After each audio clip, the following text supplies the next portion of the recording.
So, Ani? Oh, that was good. Let me try that. Ani? Thank you. I should point out I am stubborn. I stood on that escalator for 10 minutes before I... Those things are hard to walk down, aren't they?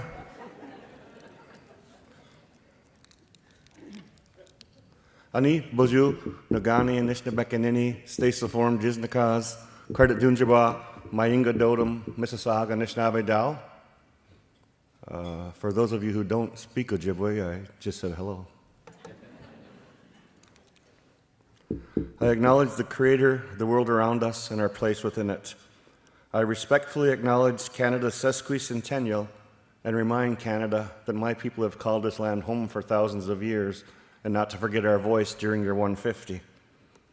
I acknowledge my Indigenous and my non-Indigenous brothers and sisters who walked this land in the past, and those who walk it still, and welcome you to the treaty land of the Mississauga of the Anishinaabe. Now, she sort of stole my thunder telling you about my poetry. See, I believe I could stand up here for hours and tell you facts and figures, and believe me, I could stand up here for hours. But as soon as the test is over, you'd forget about it. So I believe that through the arts, we can make a deeper connection, because I think the arts bridge gaps and have a deeper understanding of the messages we share. And my chosen form is poetry. Ta-da. So I tell you this because I think maybe in what you do, there's a role for the arts. If you can sing or dance. No, I'm just kidding. But there's a role for the arts. I'm getting an inappropriate phone call, sorry. So I want to offer you this prayer, and if I bore you and you forget everything I say, please remember some of this prayer. We give thanks to the Creator for allowing this gathering. We ask that He guide us and forgive us when we falter and disappoint. For though we aspire to greatness, we are after all only human. Grant us a clear mind, a pure heart, and courage. A clear mind to make well thought out, intelligent decisions. A pure heart to make decisions that are without personal bias or desire.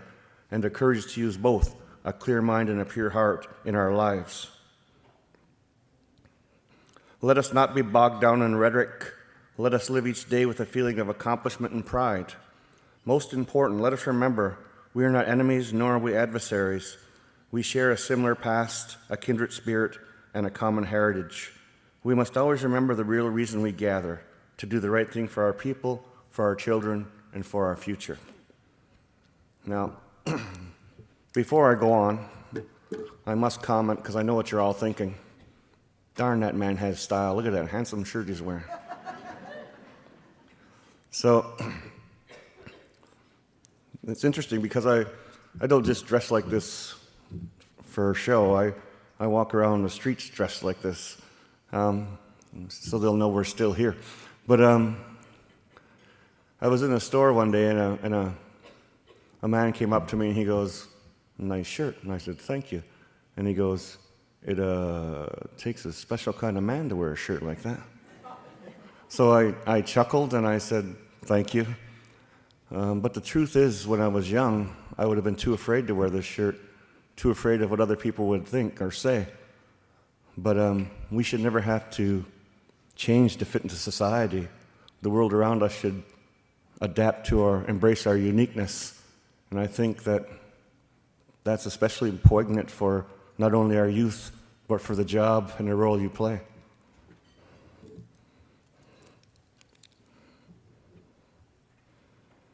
So that speaks not only of acceptances, of differences, it speaks of welcoming those differences. It's about not only respecting diversity, which we all claim to do, it's about welcoming diversity, because diversity is how we grow. It's how we become better. Welcoming others who bring something different to the table is fantastic. So, you know this shirt has obviously flowers on it as well, right? So the flowers on my shirt are to remind me that I have an obligation to Mother Earth.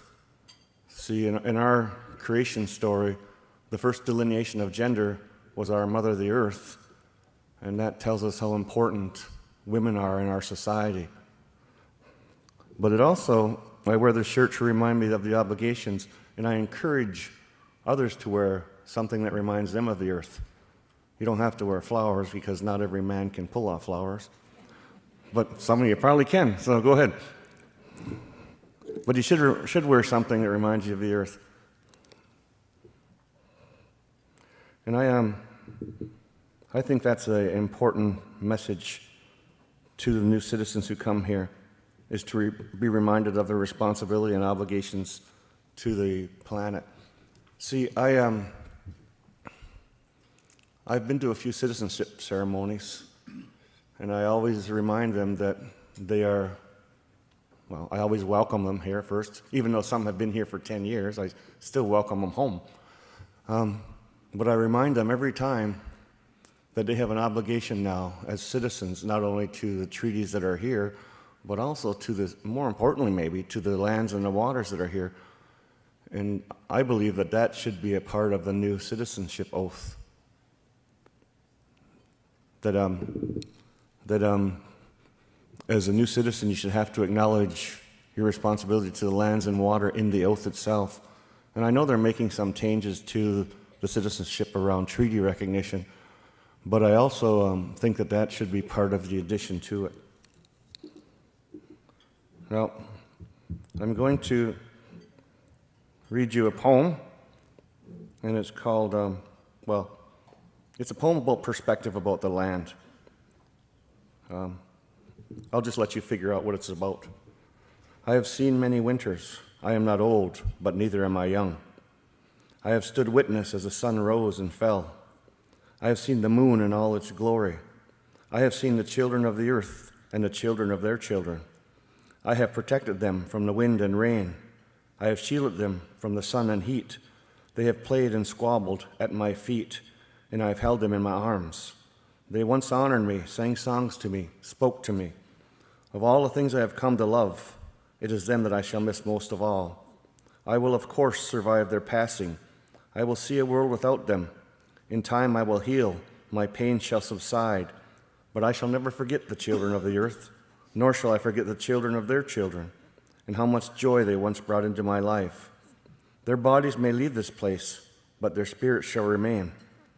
I shall remember their songs and their drums, and I will sing for them in their place upon our mother. I will not remember them as they are now. I will remember them in their youth, in their joy. It's okay to clap, by the way, if you like to.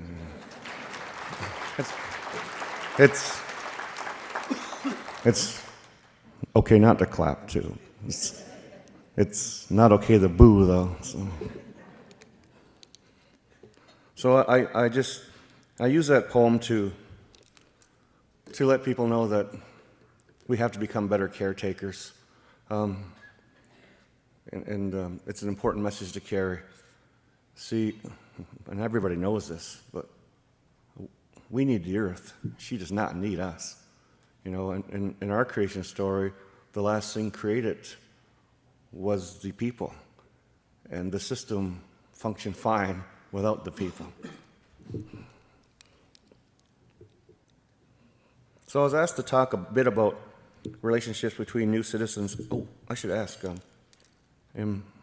who's here to give me the hook if I go too long? So I know where you are. Okay. Just let me know. So I was asked to talk about relationships between new citizens and First Nation. Well, that speaks to all people who are not really treaty holders in Ontario. I want you to be, well, what do I want? What do I want from the new immigrants and the new citizens who come here? We want to be their friends. We want to understand their language and culture. We want them to understand who we are. We want them to understand our treaty relationship with Canada, because now they are part of that relationship. And we want them to hold themselves and the country accountable for the relationships they make and work together with us. That's really what we want from new citizens. We want them to understand the first people of these lands, and we have many different ways and methods of interacting and socializing and one of the things that I want to do in the next year is because I've made so many new friends, so many different nations live here, the new Muslim people that live here, the Filipino people, the list is endless, and a lot of them came to our powwow. But next year, I want to do a festival of friends, and I want to invite new citizens and different nations to come and share each other's cultures. I think that'll go a long way to helping us move forward. Oh, I already told you this part about the tree. I'm not used to using a little phone for speech, but so I'm going to, just because that other poem was so depressing, I'm going to give you a poem that's not quite as depressing, and it's from the perspective of my people, but it should be from the perspective of all people, and feel free to use it with your new citizens if you want, or for yourself. Because it's one of the ones I usually recite to them at the citizenship ceremony. It's called Sacred Trust. We are the keepers of this land. She shelters and sustains us. Long after the flesh fails the spirit, we will care for this land. Our drums will be heard upon the wind, our voices in the rustle of the leaves. Our people have a sacred trust for the land, a trust no man may break, a trust that death cannot sever. We were here when you first stepped foot upon this land, and here we will remain long after the last step has disturbed our soil. Chiimagwitch, thanks for listening to me. Is that okay? How's my time? Okay?